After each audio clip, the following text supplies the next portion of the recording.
तो दोस्तों आप सभी का हमारे YouTube चैनल में हार्दिक स्वागत है। आज की इस वीडियो में हम बात करने जा रहे हैं एक और ज़बरदस्त मूवी के बारे में। नेटफ्लिक्स पर ये हमें देखने को मिली है 16 मिनट की नाम की एक ज़बरदस्त मूवी हमें देखने को मिलने वाली है। तो इसी के बारे में आपको मैं सारी कुछ इन्फॉर्मेशन आपको बताऊंगा।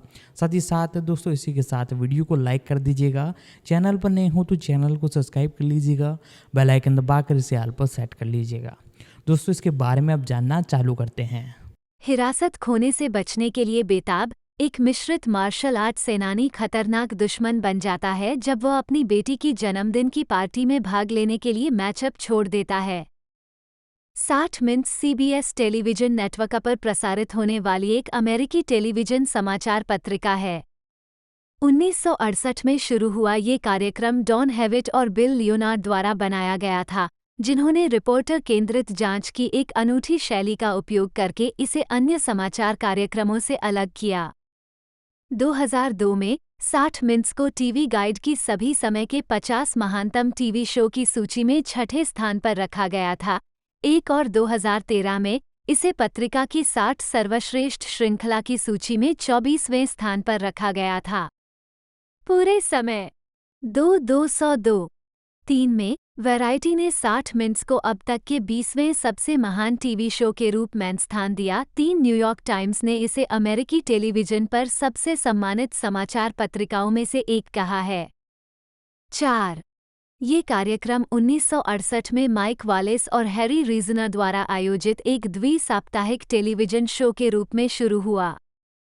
दोनों क्रीम रंग के सेट के विपरीत किनारों पर बैठे थे। हालांकि बाद में सेट का रंग बदलकर काला कर दिया गया था, लेकिन ये रंग अभी भी उपयोग में है। शो में संक्रमण काल के दौरान एक बड़ी स्टॉपवॉच का उपयोग किया गया और क्रोमा कुंजी के माध्यम से इसके विषयों पर प्रकाश डाला गया। दोनों तकनीकों का अभी भी उपयोग किया जाता है। 1972 में कार्यक्रम पूर्वी समयानुसार शाम 6:00 बजे से शाम 7:00 बजे तक प्रसारित होना शुरू हुआ। हालांकि रविवार को NFL खेलों के प्रसारण के कारण ये समय कभी कभी बाधित होता था। तब से शो ने आमतौर पर रविवार शाम का प्रारूप बरकरार रखा है, हालांकि शुरुआत का समय कभी कभी बदल दिया गया है। कार्यक्रम आमतौर पर शाम 7:00 बजे पूर्वी शुरू होता है। यदि खेल प्रोग्रामिंग उस दोपहर प्रसारित हो रही है तो 60 मिनट्स शाम 7:30 बजे पूर्वी या खेल के समापन पर शुरू होगा। शो की मेज़बानी उन संवाददाताओं द्वारा की जाती है जो एक दूसरे के साथ स्क्रीन टाइम साझा नहीं करते हैं। पूर्णकालिक मेज़बानों में लेस्ली स्टाल, स्कॉट पेले और बिल विटेकर शामिल हैं। शो के अंतर्राष्ट्रीय प्रारूपों सहित कई स्पिन-ऑफ बनाए गए हैं। ये पैरामाउंट जोड़ पर उपलब्ध है। 5. प्रसारण इतिहास। प्रारंभिक वर्ष 1968 में शो की शुरुआत के बाद से 60 मिनट्स की शुरुआत में एक स्टॉपवॉच की सुविधा दी गई है। 6. अरिस्टो ह्यूअर डिज़ाइन पहली बार 1978 में सामने आया। 29 अक्टूबर 2006 को पृष्ठभूमि लाल हो गई, शीर्षक पाठ का रंग सफ़ेद हो गया और स्टॉपवॉच को सीधी स्थिति में स्थानांतरित कर दिया गया। इस संस्करण का उपयोग 1992 से 2006 तक किया गया था। स्क्वायर 721 प्रकार को 1998 में बदल दिया गया था। बाहरी वीडियो आइकन न्यूसिम में 60 मिनट्स की 30वीं वर्षगांठ पर पैनल चर्चा, जिसमें Ed Bradley, Esther Hartigan, Don Hewitt, Josh Howard, Steve Kroft, Mary Lieberthal, Andy Rooney, Morley Safer, Philip Scheffler, Lesley Stahl और माइक वालेस शामिल थे। कार्यक्रम ने कनाडाई कार्यक्रम W5 के समान एक पत्रिका प्रारूप को नियोजित किया, जिसका प्रीमियर 2 साल पहले हुआ था। इसने कई सबसे महत्वपूर्ण खोजी पत्रकारिता प्रक्रियाओं और तकनीकों की शुरुआत की, जिसमें साक्षात्कारों को फिर से संपादित करना, छिपे हुए कैमरे और किसी खोजी विषय के घर या कार्यालय में गौचा पत्रकारिता का दौरा शामिल है। 1970 के दशक के दौरान ऑस्ट्रेलिया और कनाडा के साथ साथ स्थानीय टेलीविजन समाचारों पर भी इसी तरह के कार्यक्रम शुरू हुए। 7. शुरुआत में 60 मिनट्स को माइक वालेस और हैरी रीजनर द्वारा आयोजित एक द्वि-साप्ताहिक शो के रूप में 24 सितंबर 1968 को प्रसारित किया गया था। और पूर्वी समय के अनुसार मंगलवार शाम 10:00 बजे अन्य CBS न्यूज़ प्रस्तुतियों के साथ बारी-बारी से प्रसारित किया गया था।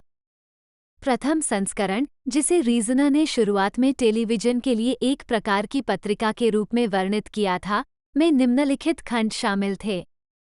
गर्मियों में अपनी अपनी पार्टियों के राष्ट्रीय सम्मेलनों के दौरान राष्ट्रपति पद के उम्मीदवारों रिचर्ड निक्सन और ह्यूबर्ट हम्फ्री के मुख्यालय स्वीट्स के अंदर का नजारा। अमेरिकी चुनावी प्रणाली पर यूरोपीय लेखकों मैल्कम मुगेरिच, पीटर वॉन ज़ैन और लुई बार्ज़नी जूनियर की टिप्पणी। राजनीतिक हास्य स्तंभकार आर्ट बुचवाल्ड की एक टिप्पणी। पुलिस की बर्बरता के बारे में तत्कालीन अटॉर्नी जनरल रैमसे क्लार्क के साथ एक साक्षात्कार।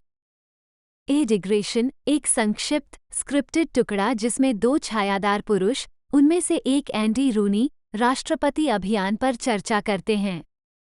शाउल बैस की अकादमी पुरस्कार विजेता लघु फिल्म वाई मैन क्रिएट्स का संक्षिप्त संस्करण। और धारणा और वास्तविकता के बीच संबंध पर वालेस और रीजनर द्वारा एक चिंतन।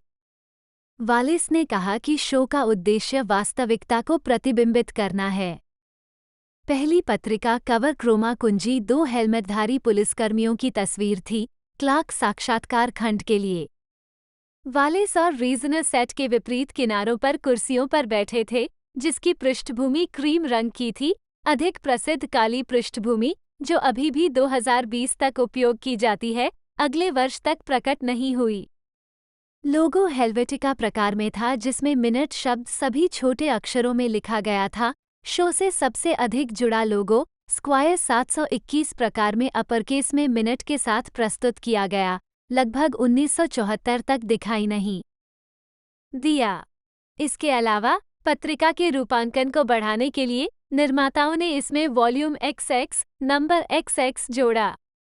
क्रोमा कुंजी पर शीर्षक प्रदर्शन प्रिंट पत्रिकाओं में छपे वॉल्यूम और अंक संख्या की पहचान के आधार पर तैयार किया गया। इसका उपयोग लगभग 1971 तक किया गया था। ट्रेडमार्क स्टॉपवॉच, हालांकि उद्घाटन प्रसारण पर दिखाई नहीं दी थी, ये कई एपिसोड बाद तक शुरू नहीं होगा। एल्पो डॉग फूड पहले कार्यक्रम का एकमात्र प्रायोजक था। 8. डॉन हेविट, जो वाल्टर क्रोंकाइट के साथ CBS इवनिंग न्यूज के निर्माता थे, ने वालेस को रीजनर के शैलीगत विपरीत के रूप में देखा। 9 शो के एक इतिहासकार के अनुसार, प्रारूप का विचार मेजबानों को रिपोर्ट बनाना था, हमेशा ऐसी कहानियां पेश करना जो राष्ट्रीय महत्व की हों लेकिन उन मुद्दों से जुड़े या संघर्षरत व्यक्तियों पर केंद्रित हों, और रिपोर्ट के प्रसारण समय को लगभग 13 मिनट तक सीमित करें। 9 हालांकि शुरुआती सीजन नेटवर्क विश्वास की कमी से परेशान था, क्योंकि कार्यक्रम को अन्य CBS न्यूज़ वृत्तचित्र रो की तुलना में बहुत अधिक रेटिंग नहीं मिली थी। एक नियम के रूप में, उस युग के दौरान प्राइम टाइम के दौरान समाचार प्रोग्रामिंग में पैसे की हानि होती थी।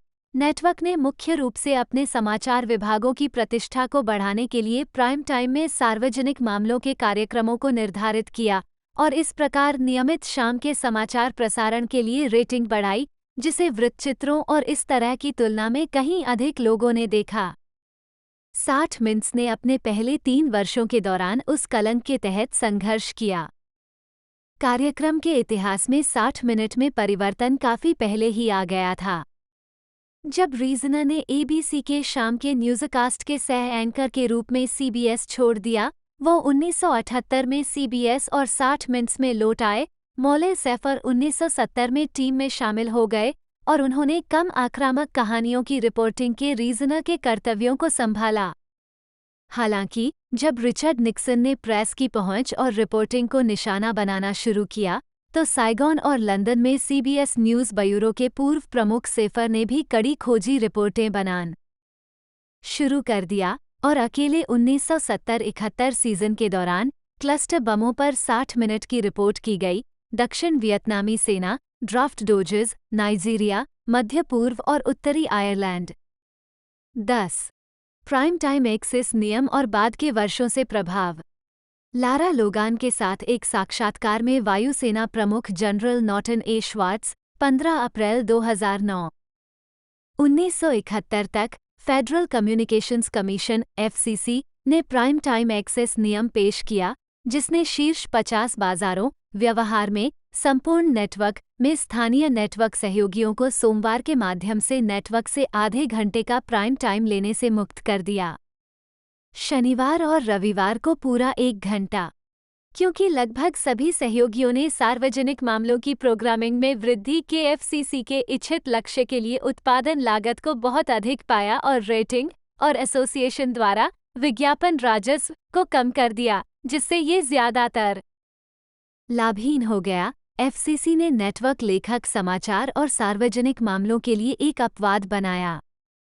दिखाता है 1971 के अंत में 6 महीने के अंतराल के बाद सीबीएस को उस विस्थापित समय के एक हिस्से में 60 मिनट के लिए एक प्रमुख स्थान मिला, शाम 6:00 बजे से शाम 7:00 बजे तक पूर्वी केंद्रीय समयानुसार शाम 5:00 बजे से शाम 6:00 बजे तक, जनवरी 1972 में रविवार 10। This proved somewhat less than satisfactory, however, because in order to accommodate CBS telecasts of late afternoon National Football League (NFL) football games, 60 Minutes went on hiatus during the fall from 1972 to 1975 and the summer of 1972. This took place because football telecasts were protected contractually from interruptions in the wake of the infamous Heidi Bowl incident on NBC in November 1968. Despite the irregular scheduling, the program's hard-hitting reports attracted a steadily growing audience, particularly during the waning days of the Vietnam War and the gripping events of the Watergate scandal. At that time, few if any other major network news shows did in-depth investigative reporting to the degree carried out by 60 Minutes.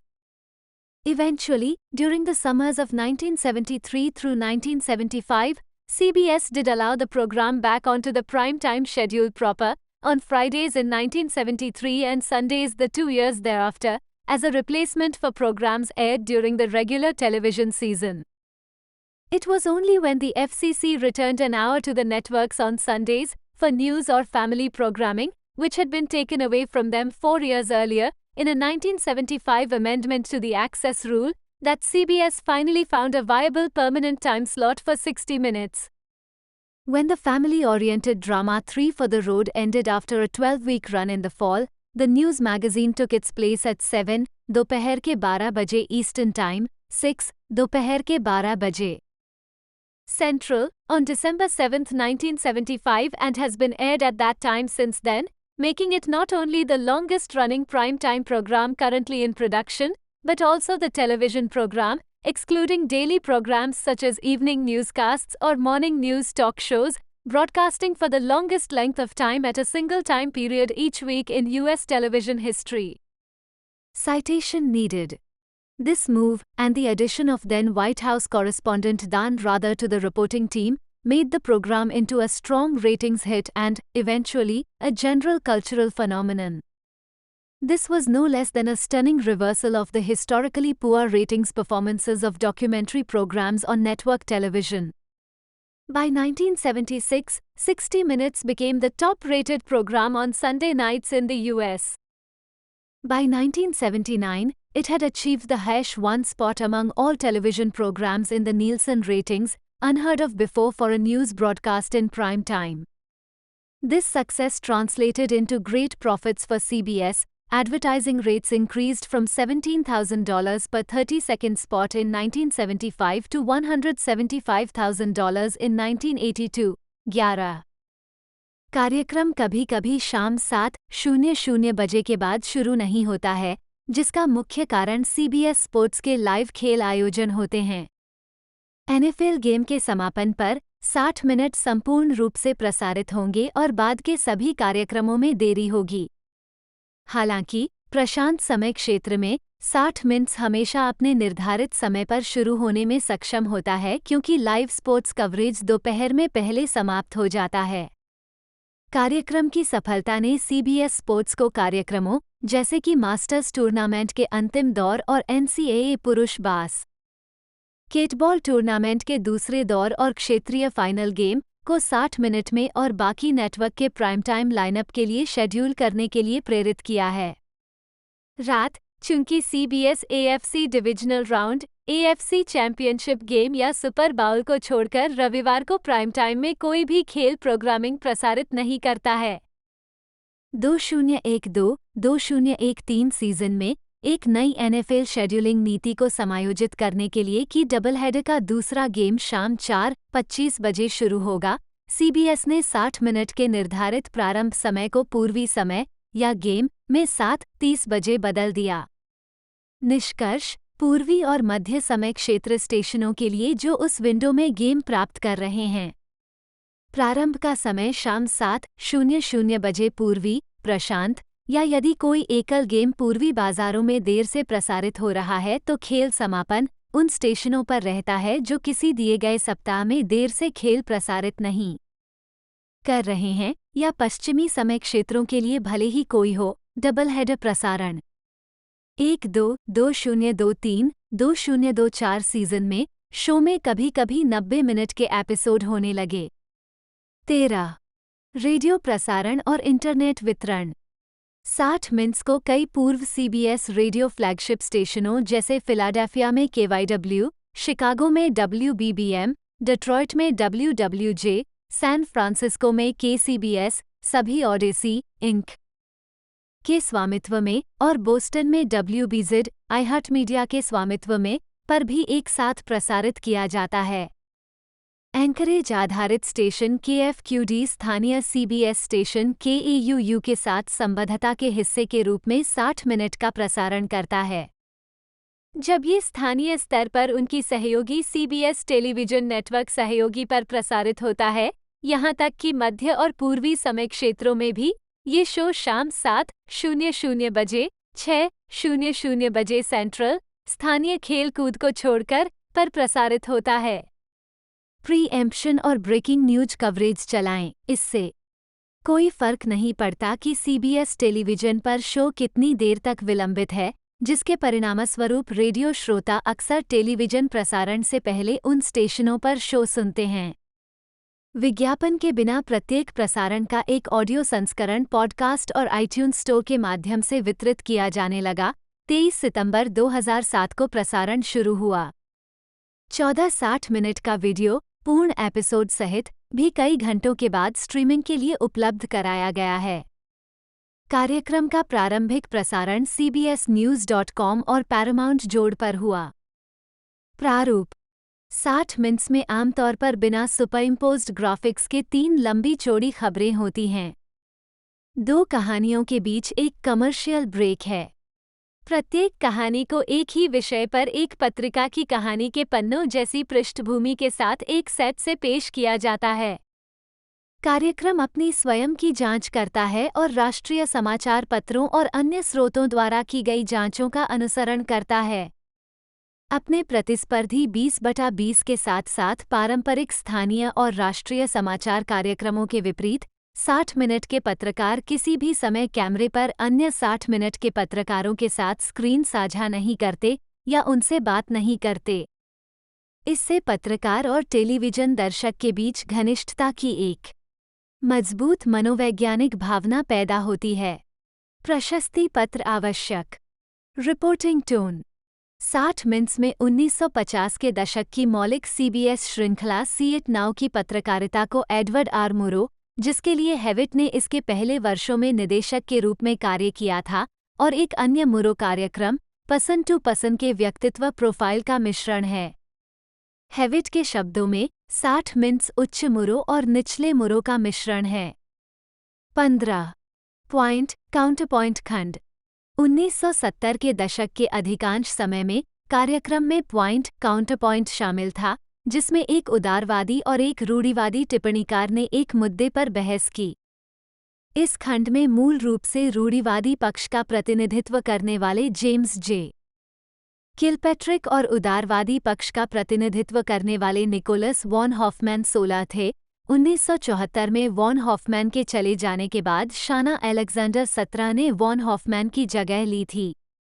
16 ये खंड एक नवीनता थी जिसने ध्यान आकर्षित किया प्रतिस्पर्धी संपादकीय के जीवंत संस्करण के रूप में सार्वजनिक कल्पना। 1979 में एलेक्जेंडर ने हेविट से $350 प्रति सप्ताह वेतन बढ़ाने के लिए कहा। हेविट ने मना कर दिया और खंड समाप्त हो गया। 16 पॉइंट काउंटर पॉइंट को एनबीसी कॉमेडी श्रृंखला सैटरडे नाइट लाइव द्वारा चिढ़ाया गया था, जिसमें जेन कर्टिन और डैन अकरॉयड को वाद विवादकर्ता के रूप में दिखाया गया था। अकरॉयड ने विषय की घोषणा की, कर्टिन ने एक प्रारंभिक वक्तव्य दिया, फिर अकरॉयड ने आमतौर पर जवाब दिया, जेन, तुम अज्ञानी फूहड़ हो, और कर्टिन ने जवाब दिया, डैन, तुम घमंडी गधे। 1819 फिल्म एयरप्लेन में 1980, जिसमें नकली किलपैट्रिक विमान के दुर्घटनाग्रस्त होने के पक्ष में ये कहते हुए तर्क देता है कि उन्होंने अपने टिकट खरीदे, वे जानते थे कि वे क्या कर रहे थे, और पहले की sketch comedy film the Kentucky fried movie में, जहां खंड को काउंट पॉइंटर काउंट कहा जाता था। इसी तरह की अवधारणा को मार्च 2003 में संक्षेप में पुनर्जीवित किया गया था, जिसमें 1996 के राष्ट्रपति चुनाव में पूर्व प्रतिद्वंद्वी बॉब डोल और बिल क्लिंटन शामिल थे। ये जोड़ी बारी बारी से सप्ताहों में क्लिंटन, डोले और डोले, क्लिंटन नामक 10 खंड करने के लिए सहमत हुई, लेकिन 2003-2004 के पतझड़ के मौसम में जारी नहीं रही। रिपोर्टों से संकेत मिलता है कि पहले के पॉइंट काउंटरपॉइंट की शैली में खंडों को बहुत सज्जनतापूर्ण माना जाता था और उनमें क्रॉसफायर की प्रबलता का अभाव था। 20 दोस्तों, इस मूवी का जो टाइटल रखा गया है 16 एक तरह से मिनट्स, इस पर एक टीवी सीरीज भी है जो कि हमें देखने को मिली थी। तकरीबन उसके अंदर 2000 एपिसोड हमें देखने को मिले हैं, लेकिन ये उससे कुछ अलग हटके हमें देखने को मिली है। इसका टीजर या ट्रेलर तो आपने देख लिया होगा, उससे आप अंदाज़ा लगा सकते हो कि ये किस टाइप की एक तरह से मूवी रहने वाली है। और लैंग्वेजों की बात की जाए तो इसे मल्टीपल लैंग्वेजों में डब किया गया है। मेन बेस जो लैंग्वेज इसकी रहने वाली है वो इंग्लिश है, बाकी इसे मल्टीपल लैंग्वेजों में एक तरह से डब कर रिलीज़ किया जाएगा। बाकी आप और एक तरह से चीज़ इसके बारे में जानना चाहते हो, कौन कौन सी आपके एक तरह से कंट्रीज़ के अंदर कौन सी लैंग्वेज में अवेलेबल है, आप चेकआउट कर सकते हो डिस्क्रिप्शन में दिए गए लिंक से। बाकी इसके बारे में थोड़ी और जानकारी आगे मैं आपको देता हूँ। स्टॉपवॉच प्रत्येक शो की शुरुआत में 0 से शुरू होकर प्रसारण के प्रत्येक 60 मिनट की गिनती करती है। इसे शुरुआती शीर्षक अनुक्रम के दौरान, प्रत्येक व्यावसायिक ब्रेक से पहले और समापन क्रेडिट के अंतिम छोर पर देखा जाता है, और हर बार जब ये प्रकट होता है तो यह उस बिंदु तक एपिसोड के बीते हुए समय को उचित सटीकता के भीतर प्रदर्शित करता है। 29 अक्टूबर 2006 को उद्घाटन अनुक्रम 1 दशक से अधिक समय से उपयोग की जा रही काली पृष्ठभूमि से बदलकर सफ़ेद कर दिया गया। इसके अलावा कवर में अरिस्टो स्टॉपवॉच के लिए ग्रे पृष्ठभूमि लाल में बदल गई, शीर्षक पाठ का रंग सफ़ेद में बदल गया, और स्टॉपवॉच स्वयं उस विकर्ण स्थिति से बदल गई जिसमें वह 31 वर्षों से एक सीधी स्थिति में उन्मुख थी। प्रशस्ति पत्र आवश्यक। वेब सामग्री 60 मिनट के संस्करणों के वीडियो और प्रतिलेख, साथ ही वे क्लिप जो प्रसारण में शामिल नहीं थे, कार्यक्रम की वेबसाइट पर उपलब्ध हैं। सितंबर 2010 में कार्यक्रम ने 60 मिनट्स ओवरटाइम नामक एक वेबसाइट लॉन्च की, जिसमें ऑन एयर प्रसारित कहानियों पर अधिक विस्तार से चर्चा की गई है। 24 पहले इस शो की याहू के साथ साझेदारी थी। अतिरिक्त सामग्री के वितरण के लिए 25 संवाददाता और मेजबान।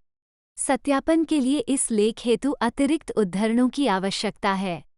कृपया विश्वसनीय स्रोतों में उद्धरण जोड़कर इस लेख को बेहतर बनाने में मदद करें। बिना सूत्रों की सामग्री को चुनौती देकर हटाया जा सकता है। स्रोत ढूंढें। 60 मिनट समाचार, समाचार पत्र, किताबें, विद्वान JSTOR। मई 2023। जाने कि इस टेम्पलेट संदेश को कैसे और कब हटाना है। संवाददाता और टिप्पणीकार। मेजबान लेस्ली स्टाल, मेजबान 1991, सह संपादक स्कॉट पेले, मेजबान 2003, एंडरसन कूपर 2006, CNN पर भी, बिल विटेकर, मेजबान 2014, शैरन अल्फोंसी 2015, जॉन वर्थहाइम 2017, सिसिलिया वेगा, मेजबान 2023, अंशकालिक संवाददाता नोरा ओ डोनल 2015, पूर्व संवाददाता और मेजबान, पूर्व मेजबान माइक वालेस, मेज़बान 1968-2006, पत्राचार एमेरिटस 2006-2008। हैरी रीजनर, मेजबान 1968-1970, 1978-1991। मौले सेफर, अंशकालिक संवाददाता 1968-1970, मेजबान 1970-2016, 26। डैन राथर, अंशकालिक संवाददाता 1968-1975, मेजबान 1975, 1981 और 2005-2006, तब से AXS टीवी पर। एड ब्रैडली, अंशकालिक संवाददाता 1976-1981, मेजबान 1981-2006, 27। डायने सॉयर, अंशकालिक संवाददाता 1981-1984, मेजबान 1984-1989, तब से ABC न्यूज में। मेरेडिथ वियरा, अंशकालिक संवाददाता 1982, 1985 और 1991-1993, मेजबान 1990-1991। Bob Simon, 1996-2015, 28। क्रिस्टियन अमनपुर, अंशकालिक संवाददाता 1996-2000, मेजबान 2000-2005। लारा लोगन, अंशकालिक संवाददाता 2005-2012, मेजबान 2012-2018, 29। स्टीव क्रॉफ्ट, मेजबान 1989-2019, सह संपादक 2019, 30। जॉन डिकसन, 2019-2021, पूर्व अंशकालिक संवाददाता। Walter Cronkite, 1968-1981। Charles Kuralt, 1968-1979। Roger Mudd, 1968-1980। Bill Plante, 1968-1995। Eric Sevareid, 1968-1969। John Hart, 1969-1975, सेवानिवृत्त। बॉब शिफर, 1973-1996। मॉर्टन डीन, 1975-1979, सेवानिवृत्त। Marlin Sanders, 1978-1987। चार्ल्स ऑसगुड, 1981-1994, सेवानिवृत्त।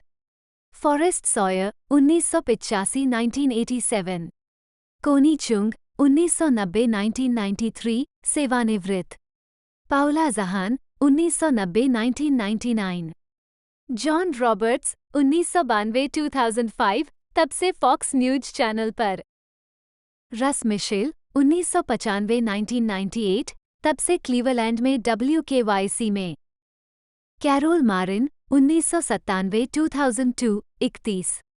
Vicky Mabrey, 1999-2005।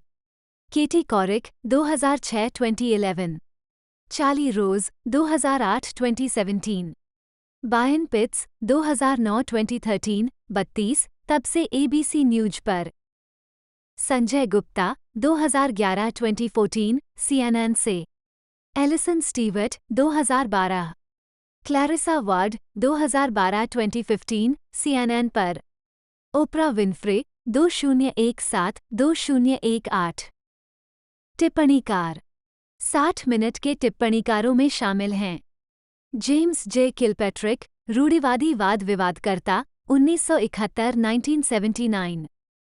Nicholas von Hoffman, उदारवाद विवादकर्ता, 1971-1974। शाना एलेक्जेंडर, उदारवाद विवादकर्ता, 1975-1979। एंडी रूनी, टिप्पणीकार, 1978-2011। स्टेनली क्राउच, रूढ़िवादी टिप्पणीकार, 1996। मॉली आइविंस, उदार टिप्पणीकार, 1996। PJO रूके, रूढ़िवादी टिप्पणीकार, 1996। बिल क्लिंटन, उदारवाद विवादकर्ता, 2003। बॉब डोल, रूढ़िवादी वाद विवादकर्ता, 2003। इक्वल्स मृतक। रेटिंग और मान्यता। Nielsen ratings. मौसम समय, पूर्वी, पद औसत रेटिंग A। औसत। दर्शक B 1968-1969 मंगलवार रात 10:00 बजे।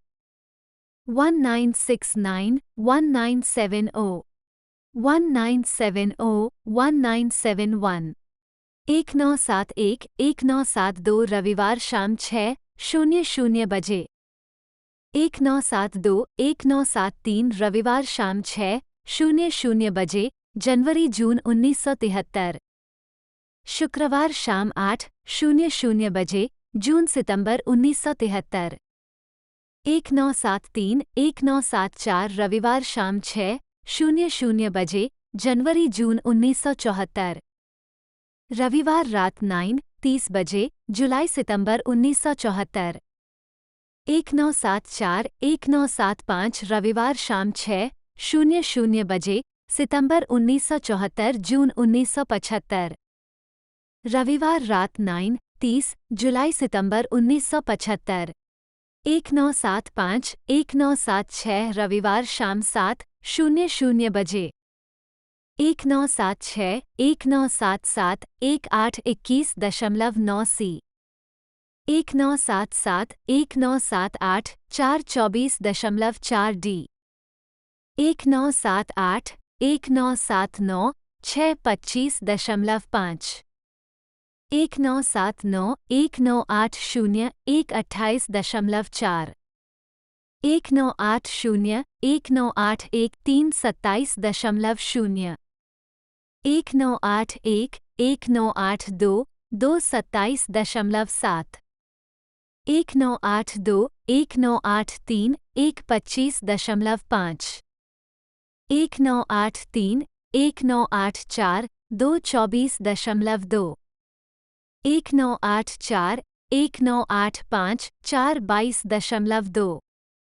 1985 1986 23.9 1986 1987 623.3 1987 1988 820.6 1988 1989 521.7 1989 1990 719.7 1990 1991 220.6 1991 1992 121.9 1992 1993 1993 1994 20.9 1994 1995 617.2 1995 1996 9 14.2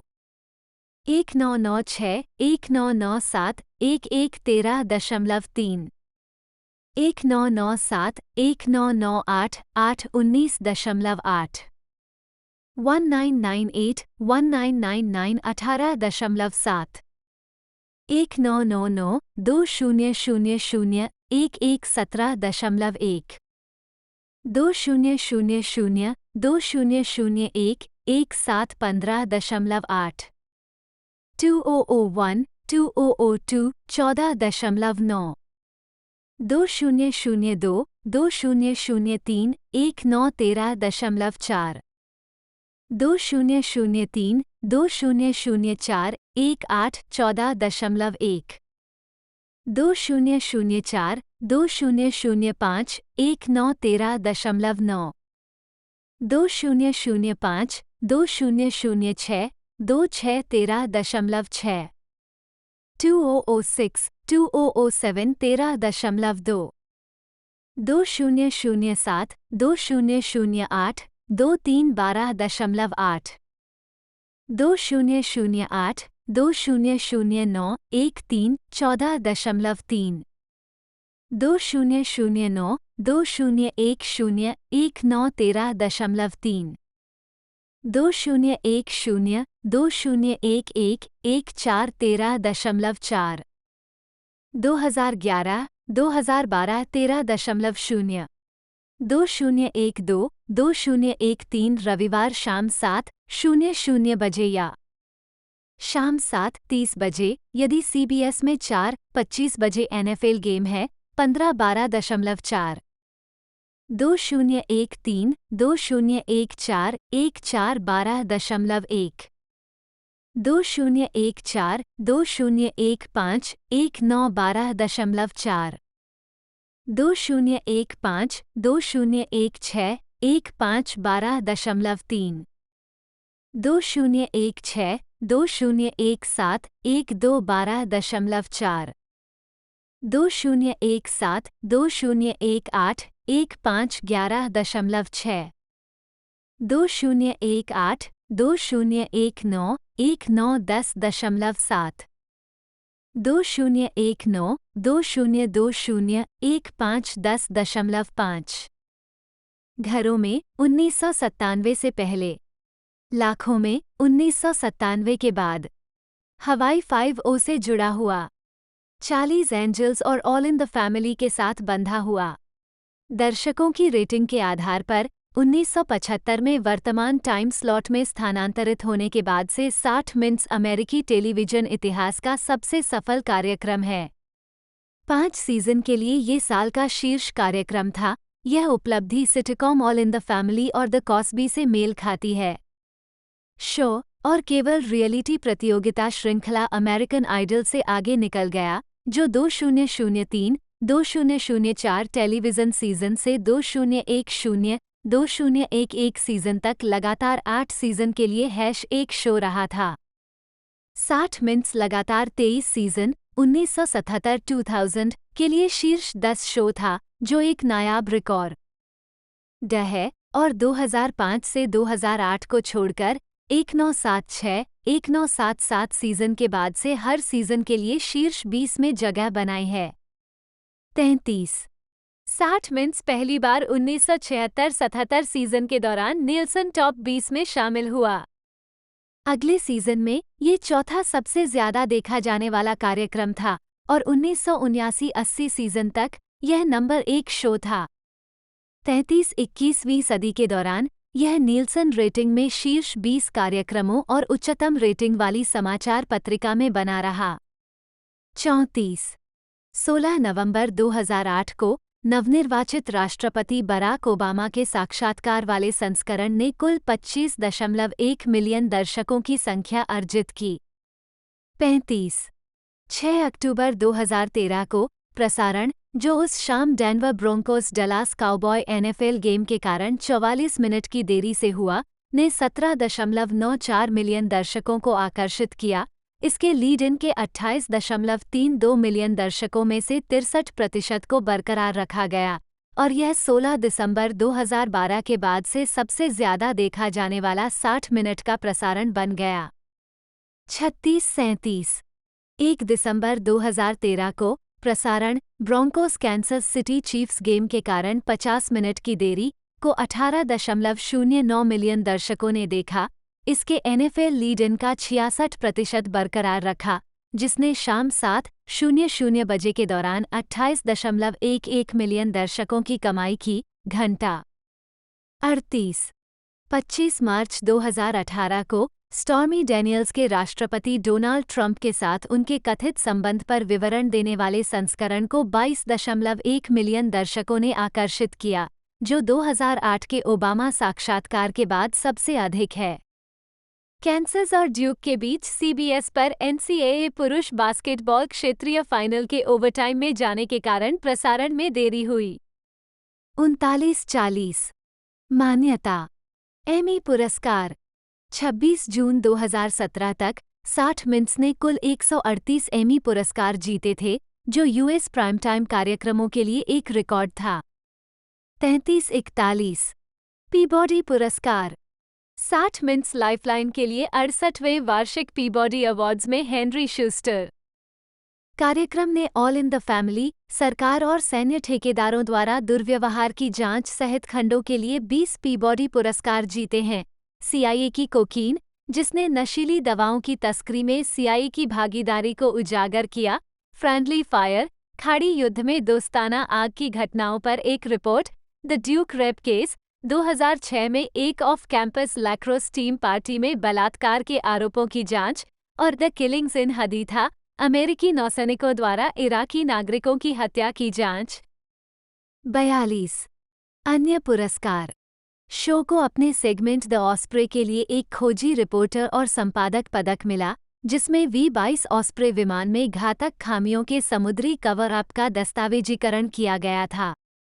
43 दोषमुक्ति 1983 में मॉले सेफर की एक रिपोर्ट लेनेल गेटर्स इन जेल ने टेक्सास के एक व्यक्ति को दोषमुक्त करने में मदद की, जिसे गलत तरीके से दोषी ठहराया गया था और सशस्त्र डकैती के लिए जेल में डाल दिया गया था। 44 सबसे लंबे समय तक चलने वाला प्राइम टाइम शो 2021 तक 60 मिनट अमेरिकी नेटवर्क प्राइम टाइम के दौरान निर्धारित किसी भी शैली का सबसे लंबा लगातार चलने वाला कार्यक्रम है। ये 7 दिसंबर 1975 से रविवार को शाम 7:00 बजे पूर्वी समय पर प्रसारित होता है।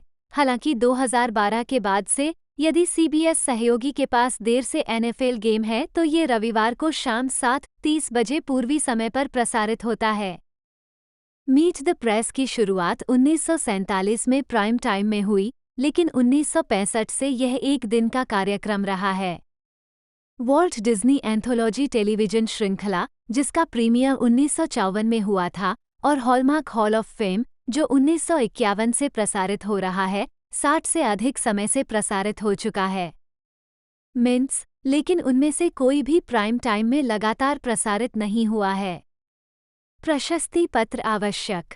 विवाद। इस शो को ऐतिहासिक पत्रकारिता के लिए सराहा गया और कई पुरस्कार प्राप्त हुए। हालांकि ये कुछ विवादों में भी उलझ गया है, जिनमें शामिल हैं उपस्थिति के क्रम में अनपेक्षित त्वरण।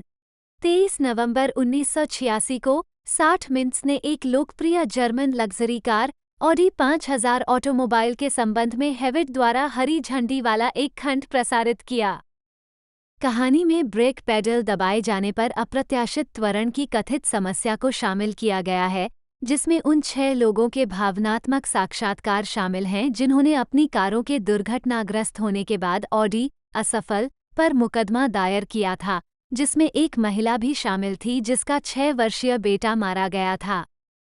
60 मिनट के खंड में एक ऑडी 5000 का फुटेज दिखाया गया था जिसमें एक्सीलेटर अपने आप नीचे की ओर बढ़ रहा था, कार की गति बढ़ा रहा था। बाद में ये सामने आया कि वादी में से एक द्वारा नियोजित एक विशेषज्ञ गवाह ने एक गुप्त उपकरण के साथ त्वरक को संशोधित किया, जिससे अनपेक्षित त्वरण हुआ। 45 स्वतंत्र जांचकर्ताओं ने निष्कर्ष निकाला कि यह अनपेक्षित त्वरण संभवतः ड्राइवर की गलती के कारण था, जहां ड्राइवर ने अपना पैर ब्रेक से फिसलकर एक्सीलेटर पर रख दिया था।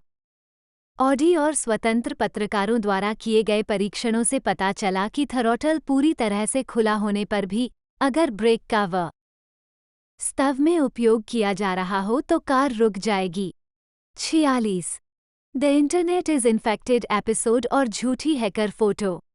29 मार्च 2009 को द इंटरनेट इज इन्फेक्टेड शीर्षक वाला एक खंड 60 मिनट्स पर प्रसारित हुआ, जिसमें सिक्योवर्क्स के डेटा सुरक्षा पेशेवर डॉन जैक्सन के साथ एक साक्षात्कार दिखाया गया था।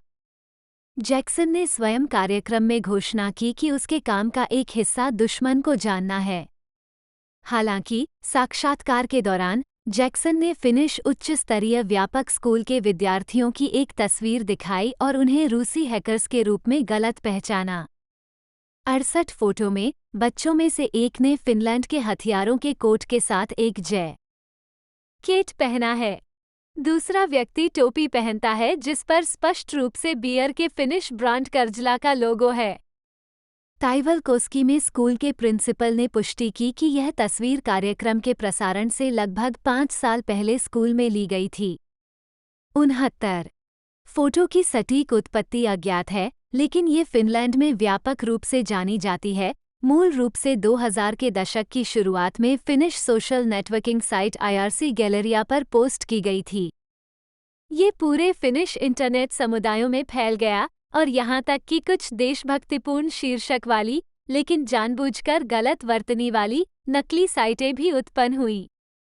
697060 मिनट बाद एक सुधार और ऑन एयर माफी जारी की गई। कब? Benghazi report.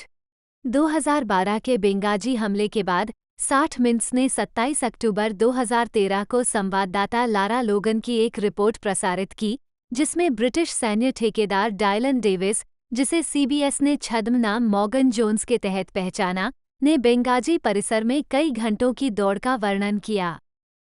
मुख्य हमला खत्म हो चुका था। 12 फुट की दीवार पर चढ़कर एक अकेले लड़ाकू को राइफल की बट से मार गिराया गया। उन्होंने ये भी दावा किया कि वह उस रात बेंगाजी अस्पताल गए थे जहां उन्होंने राजदूत क्रिस्टोफर स्टीवंस का शव देखा था।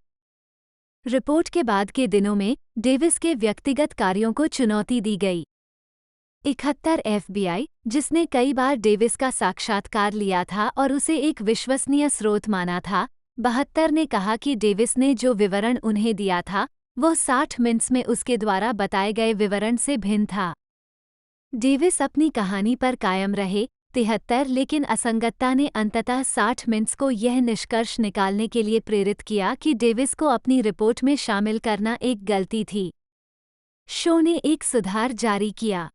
74 सुधार के बाद सीबीएस न्यूज़ के मानकों और प्रथाओं के कार्यकारी निदेशक अल ऑटिस द्वारा एक पत्रकारिता समीक्षा की गई। ऑटिस ने निर्धारित किया कि डेविस के खाते के बारे में लाल झंडे चूक गए थे।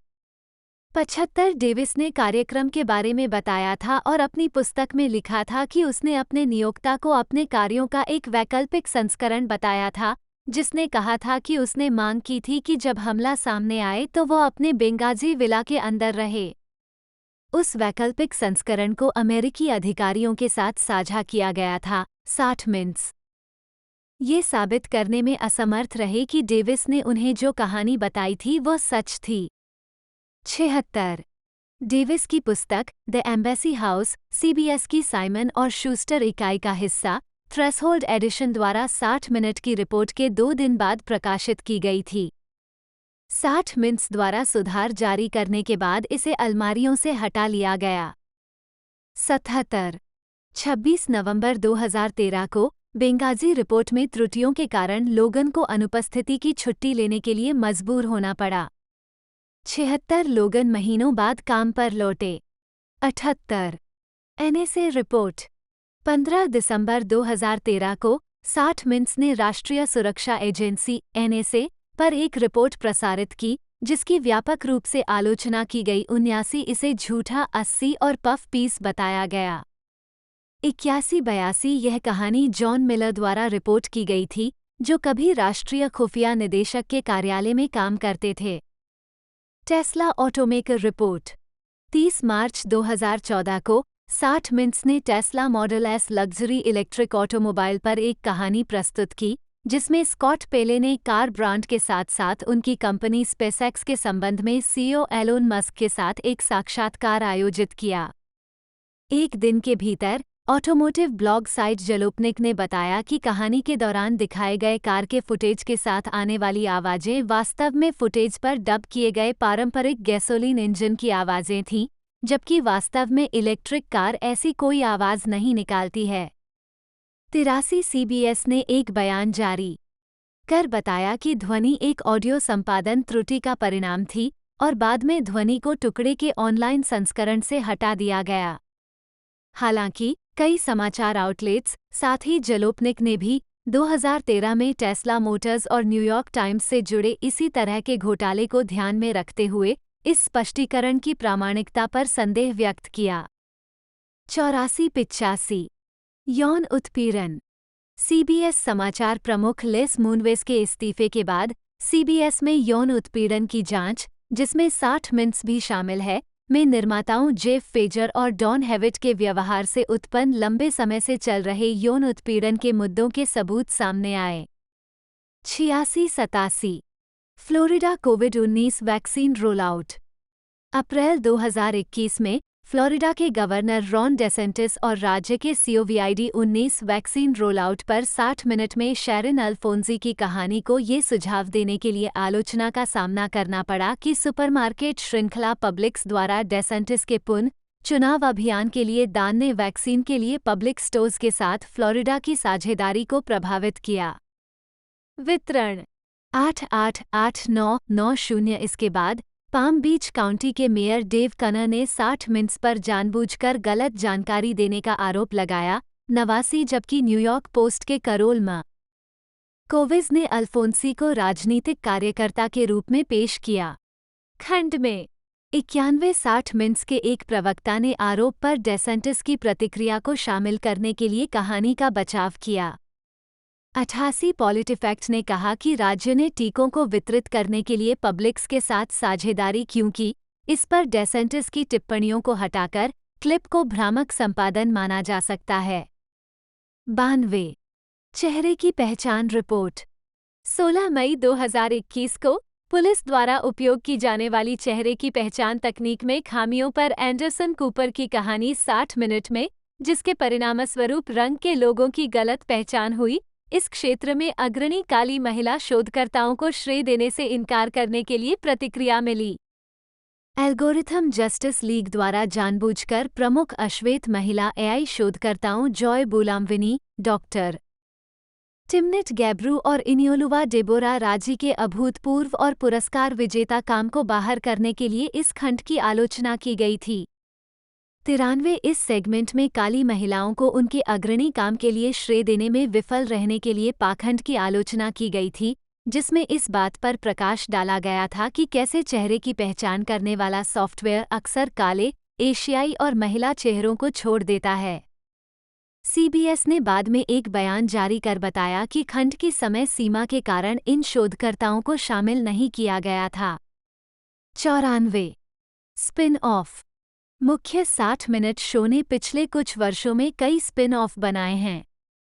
30 मिनट मुख्य लेख 30 मिनट टीवी कार्यक्रम 30 मिनट्स एक समाचार पत्रिका थी जिसका उद्देश्य बच्चों के लिए था, जिसे 60 मिनट्स के बाद तैयार किया गया था, जो 1978 से 1982 तक सीबीएस के शनिवार की सुबह लाइनअप में अंतिम कार्यक्रम के रूप में प्रसारित हुआ था। इसकी मेजबानी क्रिस्टोफर ग्लेन ने की थी, जिन्होंने अंतरालीय कार्यक्रम के लिए वॉइस ओवर के रूप में भी काम किया था। समाचार में और बेट्सी आरोन 1978-1980 और बेट्टी एन बोस 1980-1982 के साथ सीबीएस रेडियो नेटवर्क पर एक एंकर थे। 60 मिनट अधिक 60 मिनट्स मोर एक स्पिन ऑफ था जो 1996 से 1997 तक channel CBS I on people पर एक सीजन तक चला। एपिसोड में अतीत की लोकप्रिय कहानियां दिखाई गईं, जिन्हें मूल कहानी पर अपडेट के साथ विस्तारित किया गया। प्रत्येक एपिसोड में इनमें से 3 खंड शामिल थे। 95 60 मिनट 2 मुख्य लेख 60 मिनट 2 1999 में संयुक्त राज्य अमेरिका में 60 मिनट्स का दूसरा संस्करण शुरू किया गया, जिसका नाम 60 मिनट्स 2 था। बाद में इसे उच्च गुणवत्ता वाले कार्यक्रम के रूप में बेचने के प्रयास में 2004 के अंत में इस संस्करण का नाम बदलकर 60 मिनट कर दिया गया, क्योंकि कुछ लोगों ने व्यंग्यात्मक रूप से इसे 60 मिनट के रूप में संदर्भित किया था। जूनियर सीबीएस न्यूज़ के अध्यक्ष एंड्रू हेवर्ड ने कहा, रोमन अंक 2 दर्शकों में कुछ भ्रम पैदा हुआ और एक कमजोर संस्करण का सुझाव दिया गया। 96 हालांकि 8 सितंबर 2004 को प्रसारित एक रिपोर्ट के संबंध में एक व्यापक रूप से ज्ञात विवाद, जिसे राथरगेट के नाम से जाना जाता है, के कारण एक और नाम परिवर्तन हुआ। कार्यक्रम को अलग दिखाने और रविवार संस्करण को धूमिल करने से बचाने के लिए कार्यक्रम का नाम 60 मिनट बुधवार रखा गया, क्योंकि संस्करण संपादकीय रूप से एक दूसरे से स्वतंत्र थे। 8 जुलाई 2005 को यह अपने मूल रोमन अंक शीर्षक पर वापस आ गया, जब कार्यक्रम को अपना प्रदर्शन समाप्त करने के लिए शुक्रवार को रात 8:00 बजे पूर्वी समय स्लॉट में स्थानांतरित कर दिया गया। इस शो का अंतिम प्रसारण 2 सितंबर 2005 को हुआ। सीएनबीसी पर 60 मिनट 2011 में सीएनबीसी ने अपना स्वयं का 60 मिनट का स्पिन ऑफ प्रसारित करना शुरू किया, जिसे सीएनबीसी पर 60 मिनट कहा जाता है। लेस्ली स्टाल और स्टीव क्रॉफ्ट द्वारा होस्ट किया गया, यह मूल प्रसारण पर देखी गई अद्यतन व्यवसाय संबंधी रिपोर्टों को प्रसारित करता है और ऐसे फुटेज पेश करता है जो सेगमेंट के पहली बार प्रसारित होने पर शामिल नहीं थे। ये 2015 में खत्म हो गया।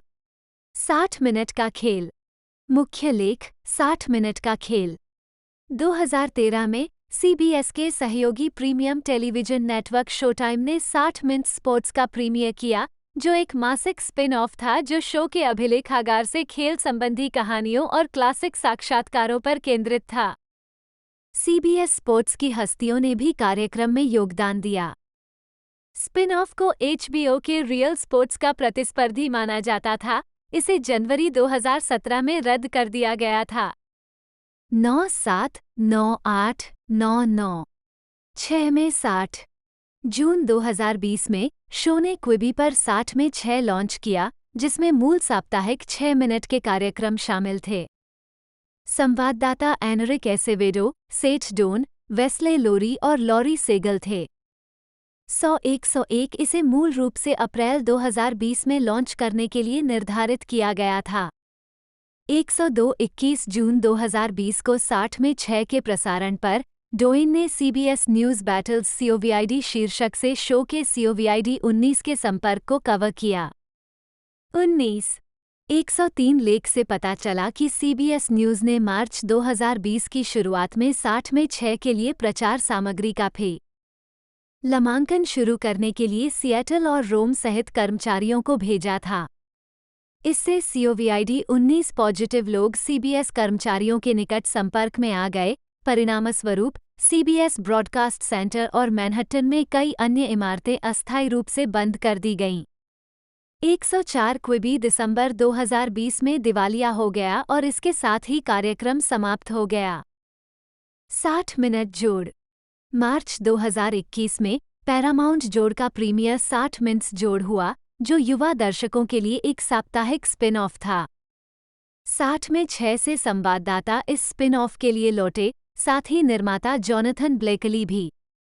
105 जनवरी 2022 में शो 30 एपिसोड के बाद रद्द कर दिया गया। 106 25वीं वर्षगांठ संस्करण। 1993 में 60 मिनट की 25वीं वर्षगांठ कार्यक्रम के लिए चार्ल्स कोराल्ट ने उल्लेखनीय कहानियों और सेलिब्रिटी की उपस्थिति पर दोबारा गौर किया और डॉन हेविट और सक्रिय और कुछ पूर्व संवाददाताओं दोनों का साक्षात्कार भी लिया। अंतर्राष्ट्रीय संस्करण। ऑस्ट्रेलिया। मुख्य लेख 60 मिनट्स ऑस्ट्रेलियाई टीवी कार्यक्रम। 60 मिनट्स के ऑस्ट्रेलियाई संस्करण का प्रीमियर 11 फरवरी 1979 को हुआ। यह अभी भी प्रत्येक रविवार रात 7:30 बजे 9 नेटवर्क और सहयोगियों पर प्रसारित होता है। हालांकि 2007 तक 9 नेटवर्क के पास प्रारूप के अधिकार हैं, लेकिन इसके पास अमेरिकी कार्यक्रम की कहानियों के अधिकार नहीं हैं, जो 2017 में CBS द्वारा नेटवर्क 10 के अधिग्रहण के बाद प्रतिस्पर्धी 10 न्यूज़ ऑस्ट्रेलिया के स्वामित्व में है। फिर भी इसकी कहानियां अमेरिकी कार्यक्रम से नहीं हैं। अमेरिका में प्रमुख 60 मिनट कार्यक्रम अक्सर 10 से अटे पर लेकर ऑस्ट्रेलियाई कार्यक्रम पर प्रसारित होते हैं। 1981 में 60 मिनट्स ने सिडनी के चैम्सफोर्ड मनोरोग अस्पताल में घातक दुर्व्यवहारों की जांच के लिए लोगी पुरस्कार जीता। 107 108 जर्मनी। 1980 के दशक के मध्य में 60 मिनट्स के अमेरिकी प्रसारण संस्करण का एक संपादित संस्करण, लगभग 30 मिनट लंबा, जिसका शीर्षक था 60 minutes, CBS in Britain, 60 minutes, CBS on channel 3, एक कार्यक्रम के लिए दिखाया गया था। पश्चिम जर्मन टेलीविजन पर समय। इस संस्करण में मूल के अंग्रेजी भाषा के साउंडट्रैक को बरकरार रखा गया है, लेकिन इसमें जर्मन डब भी शामिल है। न्यूजीलैंड। मुख्य लेख 60 मिनट्स न्यूजीलैंड टीवी कार्यक्रम। 60 मिनट्स का न्यूजीलैंड संस्करण 1989 से राष्ट्रीय टेलीविजन पर प्रसारित हो रहा है, जब इसे मूल रूप से TV 3 पर लॉन्च किया गया था। 1992 में टीवी इंजिन ने इसके अधिकार हासिल कर लिए, जिसने 1993 में इसका प्रसारण शुरू किया। नेटवर्क ने इस कार्यक्रम को 9 साल तक प्रसारित किया और 2002 में इसे अपने स्वयं के कार्यक्रम, जिसका नाम संडे था, के लिए छोड़ दिया, जो वर्तमान में प्रसारित होने वाला सबसे अधिक रेटिंग वाला करंट अफेयर्स शो है। न्यूजीलैंड टेलीविजन, उसके बाद 20/20। 2013 में स्काई टेलीविजन के स्वामित्व वाले प्राइम चैनल पर स्विच करने से पहले, जब अनुबंध बदल गया, तो 60 मिनट्स को प्रतिद्वंद्वी नेटवर्क टीवी 3 द्वारा प्रसारित किया गया था। ब्राज़ील। यह अनुभाग पाठकों को भ्रमित करने वाला या अस्पष्ट हो सकता है। कृपया अनुभाग को स्पष्ट करने में सहायता करें। वार्ता पृष्ठ पर इस बारे में चर्चा हो सकती है। अगस्त 2023, जाने कि इस टेम्पलेट संदेश को कैसे और कब हटाना है। 1992 में जीएनटी चैनल, अब ग्लोबो न्यूज़, उस देश से डब उपशीर्षक के साथ अपना मूल संस्करण लाया। और बाद में 2004 में रेडे बेंडरंटिस ने एक लाइसेंस प्राप्त स्थानीयकृत संस्करण की योजना बनाई, लेकिन योजना रद्द कर दी गई। और फिर भी उस वर्ष यह एक फ्रेम के रूप में लौटा, यानी रेडे रिकॉर्ड पर डोमिंगो एस्पेटेकुलर कार्यक्रम में एक रूब्रिक, जो रेडे ग्लोबो के कार्यक्रम फैंटास्टिको का एक प्रतियोगी था। पुर्तगाल। एसआईसी नोटिसियास ने 2001 में कार्यक्रम के प्रसारण अधिकार हासिल कर लिए। मूल एपिसोड पुर्तगाल में पत्रकार मारियो क्रेस्प की परिचयात्मक और अंतिम टिप्पणियों के साथ दिखाए गए थे, जिन्होंने 2014 तक कार्यक्रम का संचालन किया था। वर्तमान में इसे उपरोक्त नेटवर्क के एंकरों द्वारा घूर्णी आधार पर होस्ट किया जाता है, जिन्होंने अंततः पिछले मॉडल को अपनाया। चिली। उस देश के सार्वजनिक television network National Broadcasting of Chile (TVN) के समाचार कार्यक्रम को 1975 से 1988 तक 60 मिनट नाम दिया गया था, लेकिन कार्यक्रम का अमेरिकी संस्करण से कोई संबंध नहीं था और न ही कोई खोजी रिपोर्टिंग थी। प्रशस्ति पत्र आवश्यक। अन्य संस्करण। ये खंड किसी भी स्रोत का हवाला नहीं देता है। कृपया विश्वसनीय स्रोतों में उद्धरण जोड़कर इस अनुभाग को बेहतर बनाने में सहायता करें। बिना सूत्रों की सामग्री को चुनौती देकर हटाया जा सकता है। अगस्त 2017, जाने कि इस टेम्पलेट संदेश को कैसे और कब हटाना है। एक मैक्सिकन संस्करण, जिसमें हुआन रुइस हीली को एंकर के रूप में काम करते हुए दिखाया गया था, 1970 और 1980 के दशक के अंत में प्रसारित हुआ। 109। 1980 के दशक की शुरुआत में एक पेरुवियन संस्करण प्रसारित हुआ, जिसे 60 मिनटोस कहा जाता था। हालांकि 1980 के दशक के उत्तरार्ध में इसी तरह नामित एक श्रृंखला भी थी, लेकिन CBS न्यूज़ द्वारा निर्मित श्रृंखला से इसका कोई संबंध नहीं था। जापानी संस्करण, CBS दस्तावेज, 1988 से 2010 तक प्रसारित हुआ। इसके प्राथमिक प्रस्तुतकर्ता पीटर बराकन थे। ये थोड़े अलग प्रारूप में CBS 60 मिनट्स नाम से 2014 तक जारी रहा। बराकन ने इस संस्करण की भी मेज़बानी की। टीवी लैंड और ESPN क्लासिक सहित संयुक्त राज्य अमेरिका के विभिन्न केबल चैनलों पर 60 मिनट के साक्षात्कारों का संपादित पुनः प्रसारण प्रसारित किया गया है। थाईलैंड में 60 मिनट्स, थाईलैंड, TV9, 1995 से 1997 तक और BBTV चैनल 7, 1999 से 2001 तक पर प्रसारित किया गया था। तो दोस्तों 60 मिनट नाम की इस मूवी के बारे में मैंने आपको सारी कुछ इन्फॉर्मेशन दी। आप हमारे इस चैनल पर नए हो तो पहले तो चैनल को सब्सक्राइब कर लीजिएगा, बेल आइकन दबाकर इसे ऑल पर सेट कर लीजिएगा। साथ ही साथ दोस्तों आप किसी भी मूवी या सीरीज के बारे में जानना चाहते हो, और चाहे वो 90s की हो, चाहे अभी हाल ही में रिलीज़ हुई हो, सभी मूवी की रिव्यू, फैक्ट, डिटेल अपडेट सभी की वीडियो हम आपके लिए लेकर आते हैं। आप हमारे चैनल पर जाकर चेकआउट कर सकते हो। और साथ ही साथ हम एक तरह से हर एक टाइप की, एक तरह से हर एक कंट्री की रीजनल लैंग्वेज की मूवीज़ की डब भी हमारे एक तरह से आपके लिए लेकर आते हैं। तो आप दोस्तों ऐसा कंटेंट देखना पसंद करते हो तो चैनल को सब्सक्राइब कर लीजिएगा, बेल आइकन दबा कर इसे ऑल पर सेट कर ले। तो दोस्तों आज की इस वीडियो में इतना ही, मिलते हैं अगले वीडियो में।